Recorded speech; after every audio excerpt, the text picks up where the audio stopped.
हवेली तालुक्यात भरधाव कारने दुचाकीला धडक दिली आहे। प्रादेशिक परिवहन विभागातील अधिकाऱ्याने दुचाकीला धडक दिल्याचं समोर आलंय। 3 जुलैला हा अपघात झालाय आणि सीसीटीव्ही आता समोर आलाय। उपचाराचा खर्च देतो सांगत अधिकाऱ्याकडून जखमींची फसवणूक करण्यात आली आहे। अजूनही उपचाराचा खर्च न दिल्यानं दोन्ही जखमी हे रुग्णालयातच असल्याची माहिती समोर येते। आणि हेच ती दृश्य आहेत। हा सीसीटीव्ही फुटेज आता समोर आलेला आहे पुण्यातल्या हवेली तालुक्यातल्या या घटनेचा। आणि त्याच्यामध्ये आता प्रादेशिक परिवहन विभागाने अधिकाऱ्याने दुचाकीलाच धडक दिल्याचं समोर आलं।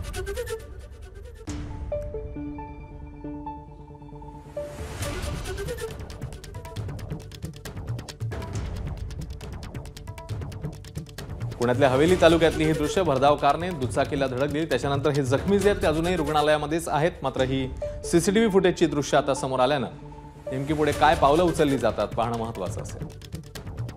3 जुलैची ही घटना आहे ज्याचं सीसीटीव्ही फुटेज आता समोर आलेलं आहे।